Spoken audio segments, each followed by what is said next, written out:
Hi everyone, it's Heidi from flutterbyheidi.co.uk, back with another project for you. This time it's a quick card, and it's using dies, which some of you may not have, but I want to show you the principle of the card, because obviously you could hand cut these shapes out quite easily. You could use a scroll that you've got or leave that off entirely, but I just thought it's a really pretty card that you can make quite quickly and would be lovely as a sympathy or a thank you or anything else kind of card really.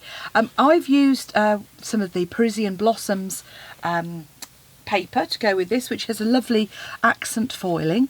I've stamped my own piece of card for the background, and as I said, I've used the beautiful Forever Blossoms stamp set here, and as I said, I've used the stamps images on here, and obviously you could use the sentiments, and I've used the dies to cut out my flowers and leaves, but you say easily you could hand cut those if you wanted to, or if you prefer to. Some people like fussy cutting.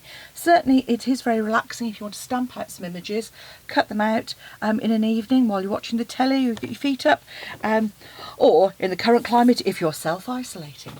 Anyway, I hope you are well, and let's get started with the card. Very quick. So we're going to start off with our card base. Now this is half a sheet of A4 cut lengthways. I'm actually going to just trim mine down. I'm in the UK, but I'm going to trim mine down to 29 centimetres, just because it makes life easier for doing the matting and layering. So I'm trimming mine to 29. If you're in the US, obviously you do a 5.5 by 4.25 card base. If you work in inches in the UK, then you would do a 4 1/8 by 11.75 base, and then you would obviously, or actually you could do a 11.5 and do a 5 3/4. I'll talk to you about the principles of these. So I've just scored it in half. So I'm going to create my card base, and what I always recommend is when you create a card base, my cat is sat on the chair where I normally put my things, just reinforce that with a bone folder once you've lined it up. So there's our card base, very straightforward. Now for the layers, I've then gone slightly 1 centimetre shorter and narrower. So this is 13.5 by 9.5 centimetres, and then for the DSP I've done 1 centimetre again, and that is therefore 8.5 by 12.5 centimetres. So those are our layers. Okay, so if I've got my stamps here, so I've got the floral image and the leaves, and I'm just going to use Pool Party. Now if you haven't got Pool Party ink but you've got Versamark, you can get a similar effect as this. So I'm just randomly stamping my flowers, some of them off the corners, leaving a gap as well in places, some off the corners, off the edges as well, just so you've got plenty of images. I'm coming in with my leaf image to infill,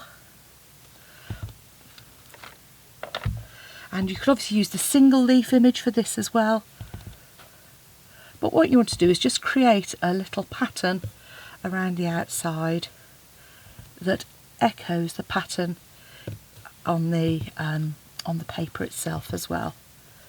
So I'm not going all the way to the centre because we don't need to, because that's going to be covered up. And if you accidentally overlap the images, that doesn't matter either, because, as I say, it won't be as visible because you're going to use some designer series paper over the top.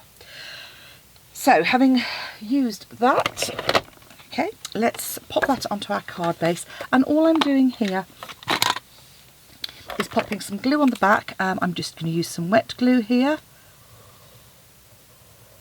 because that gives us a little bit more wiggle room, a little bit of a blob there, so I'll just spread that out a little bit.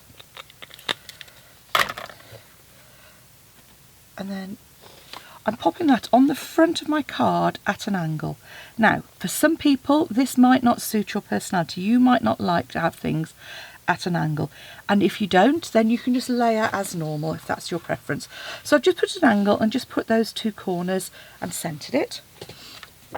I'm going to do exactly the same with my piece of designer series paper.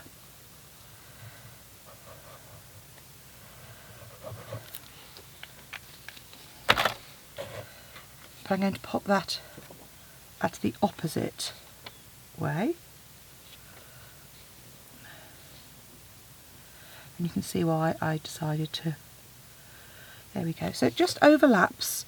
You see, being slightly small, it just creates a slightly different dimension onto the front of our card. Pop that to one side for the moment. And I'm now going to take a piece of Whisper White and my large image that I've got here. So this is quite a large stamp, so I'm just popping the ink pad to the stamp. So with a large stamp, this is a good way of making sure we get it. Obviously we can't tap, tap, tap, hand on one, so I'm just going over it several times. Then I'm going to stamp that image onto my piece of Whisper White. Beautiful image, lovely and crisp here. I'm going to very quickly clean those stamps off. And because I've just used them with some of our ink, so I'm just going to wipe those quickly with my chamois, or you could use your stamp and scrub as well. And then I'm going to stamp some of those in Memento ink as well. So just stamp that to the side, make sure it's dry.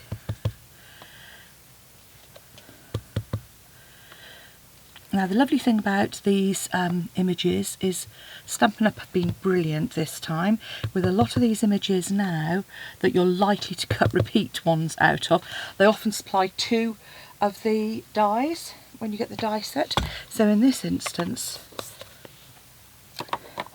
although I've actually put it to one side, my single leaf, there we go.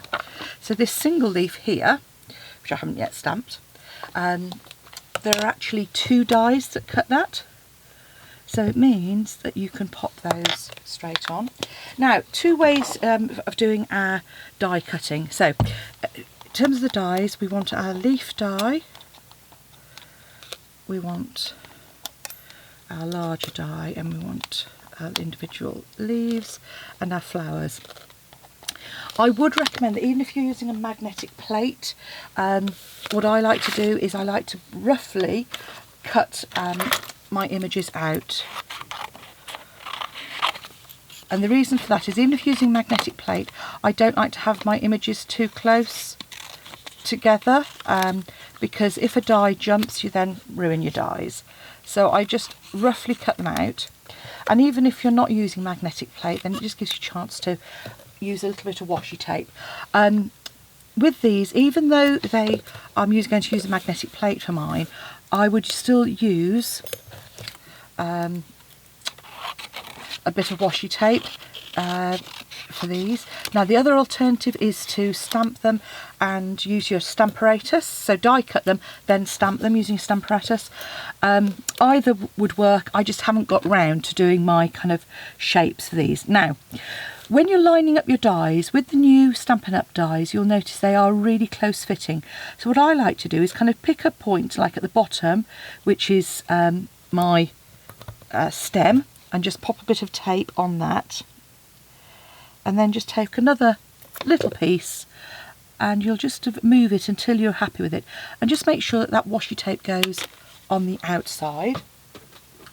Use whatever sandwich your die cutting machine uses. Mine is well worn, and you'll see here I'm going to pop in my plate, my die on the top, and then my plate on the top there.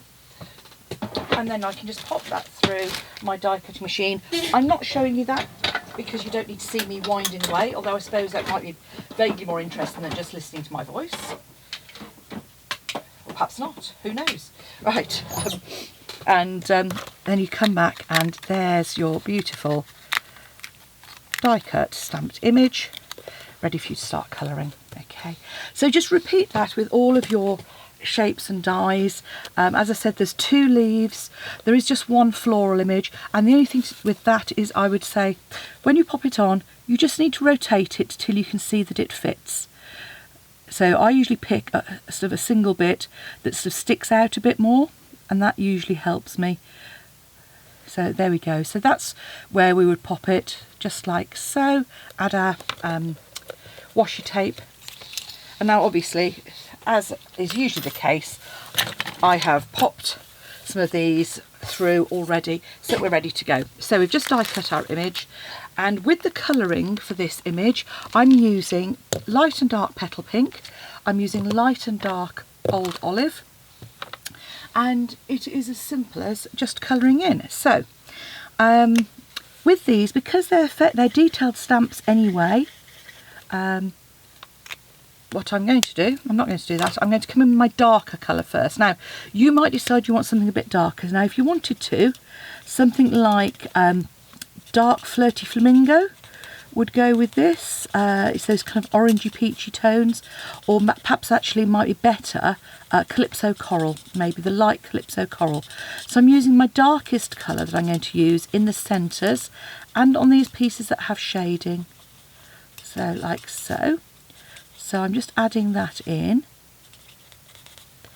So quite rough.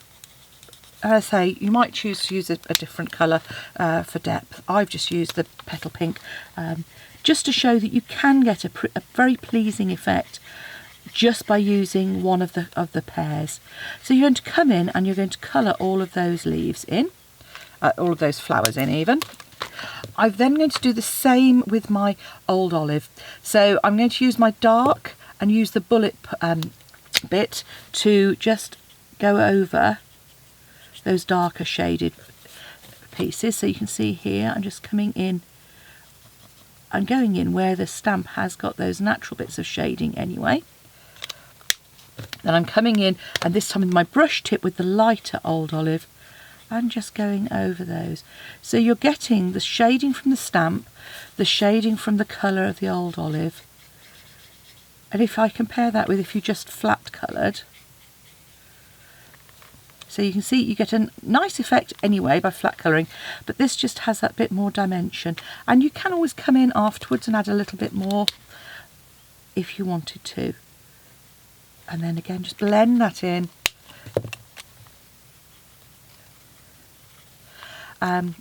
What I've then done is gone around with, I have used one more colour. I've used my light pool party. My old one still hasn't turned up, and I've just gone round the edge with that light pool party to create a little bit of the background and tie it in with the reverse. So if you imagine we've done that with all of our images, what we then want to do is come in and start creating our card. So these swirls here are really pretty. They actually come from the second set in this suite, which is the Parisian, the one with the Eiffel Tower in, whose name escapes me. Brain's not working well at the moment. Oh, here we go. It's this Parisian Beauty. So you've got a lovely swirl in there as well as some words. So I've used those, but obviously you don't have to. But if you could create your own, or you could add some twine instead. So I'm just giving that some shape and dimension, and I'm going to do the same with some leaves and flowers that I've coloured. So as I've shown you before, what I tend to do is when I'm die cutting, I'll die cut several images all at the same time, so that they're ready for when I want to create a card quickly. Always useful to have extra images, even if they're only part coloured as well. So you'll see I've actually got some single leaves here. I've got my merci as well. And again, I'm just going to shape these flowers slightly, just to give them a little bit more dimension. And you could cut down between the petals as well if you wanted to. I'm going to shape my leaves. So now to start compiling our card. I'm using mini dimensionals because I just feel they work best for this. And I'm just popping kind of one in the centre of each of these sort of clusters, if you like. Now if you struggle to get these off, I would recommend to take your pick tool. You can use that to get them off as well. Now with this one, because it's curving, I'm putting the dimensional just to the side here. And then just making sure I've supported everything. So I'm now going to come through and remove the backs off my dimensionals. Again, you can use your take your pick to do that, or if you've got a pokey tool, if you struggle at all with your dexterity, they will come off really well with a pokey tool. Then place your flowers as you'd like them. And I actually die cut the merci for this as well. So I'm going to add that merci to the front there. And I'm just going to use, I'll pop that to one side, a bit of fine tip glue. So fine tip glue, just little dabs. The beauty of this glue is that it dries clear. And it also comes out really finely. The only thing I would say is make sure you keep it somewhere not too warm. I think I've said before, my desk is literally over a radiator, and so I do find if I'm not careful, mine can get quite, I might pop that at the top there actually. There we go, I'll pop it at the bottom. Now, this is where you will be popping it. I'm actually trying to get mine parallel to my to the bottom of my card. So you might want to, again, I've got some grid paper here, just use that to help line it up. I'm going to pop a dimensional on the back of each of my flowers. And then I'm going to come in with my fine tip glue on the back of those swirls, but only on the bottom. I rather like the fact that they kind of spring off. It perhaps makes it a bit more difficult to get in and out of a card, but I do rather like that effect. So let's have a look at how we're doing.